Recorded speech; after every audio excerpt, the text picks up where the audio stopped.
This January 11th, soar into Charleston's Flight Adventure Park for our epic relaunch. Check out our brand new aviation-themed party hangars. Dodge, dunk, or score in an incredible game of dodgeball, basketball, or soccer. Fly high with us at Charleston's Flight Adventure Park. Rockford's home for Classic Rock 96.7 The Eagle. Good morning. It is Double T. It's time for the School of Classic Rock with Jack. Jack is a high school student here at Rockford. He also participates in the Rock and Roll Institute. He loves coming out and talking about classic rock. Jack, how are we doing this morning? I'm doing great. And speaking of the Rock and Roll Institute, I thought I'd plug this.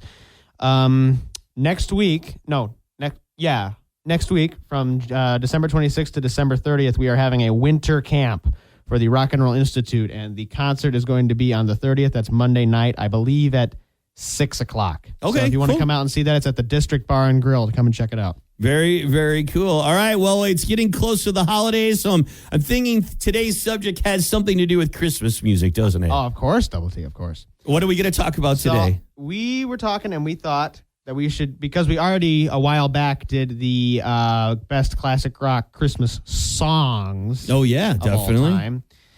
You suggested that we do the best classic rock Christmas album ever by one band. Oh wow, that's a tough one. It is. It was tough. So how long did it take you to pinpoint one album? Well, Dad and I were driving, and we listened to a couple of things. And we tried listening to Chicago's Christmas album, and it just wasn't very rocky. Right, and right. Then we tried listening to Jethro Tull, and we were just like, no. Right. I love Jethro Tull, but just as a Christmas album, you can't really. When you want the best classic rock Christmas album, it's got to be something big. It's got to be something fun and party-like, you know. Oh yeah, definitely, yeah. And not everything like translates to Christmas music. Not every band. Jethro Tull is a great band. Not necessarily the best Christmas music. No, band, yeah, because you know? when they do Christmas music, it comes off as very folky. Yeah. Because they have a lot of folky kind of influence to them. So I decided that the best classic rock Christmas album in my catalog, in my opinion, is A Twisted Christmas by Twisted Sister. That's a fun one. It's so fun. Dee even did a Christmas show for a little bit with that. And he did it in Chicago several years ago. I remember he did a run over the holidays. But yeah, so what made you pick Twisted Sisters Christmas album? Well, what they do on that album is they basically just take a bunch of classic Christmas songs and carols, and they just turn them into heavy metal songs, and it's just so fun. It's amazing. They like listening to "God Rest Ye Merry Gentlemen" with a huge guitar solo in the middle. I think they even there's one of them.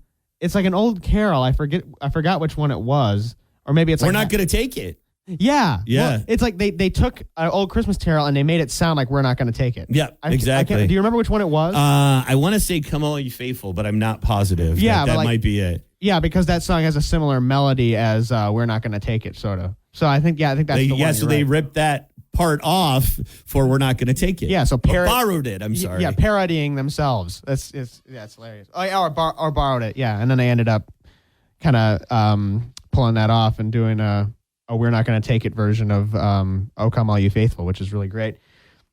It's also they also a couple of original tracks that they have.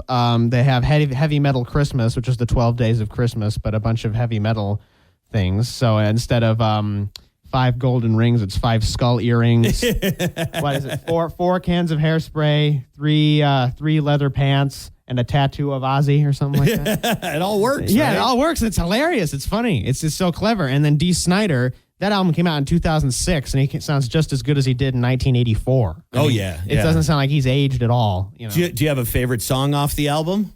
Ooh. They do a pretty good version of "I Saw Mommy Kissing Santa Claus," I think.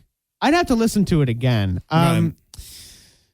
The one I think of is "Have Yourself a Merry Little Christmas," because like they do it, and it's always like whenever you hear like a jazz person do it or something like that, it's always really slow and Right, "Have yourself right. a Merry Little Christmas."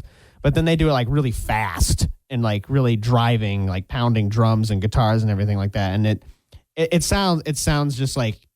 It sounds so natural. It's just a hair metal Christmas, and it's awesome. Yeah, it's a good one because when we talked about this, I'm like, well, it'd be hard to find an album by one artist dedicated to Christmas. Not a lot of them have. A lot of them have done singles, and released them in compilations. But so I'm impressed at your work to find the full album from one band. That was good. Well, thank you. Yeah. because you think about it like, I could have done a compilation, but that wouldn't be by one band, like any of those A Very Special Christmas. Yeah. Oh, yeah. Those are all really 90s. Good. Yeah. Yeah. Or like, and if it was just a song, I'd say like Happy Christmas, War is Over, or Father Christmas, or by the Kinks, or Christmas is the Time to Say I Love You by Billy Squier. All those songs. But when you have to pick an album, it's a little harder. But I think I found it in Twisted Sister. They did a good job. Everyone listen to Twisted Sister Christmas this Christmas season for some great holiday classics. Jack, thank you so much, man. Enjoy your time off over the holidays, and thanks for coming in. All right.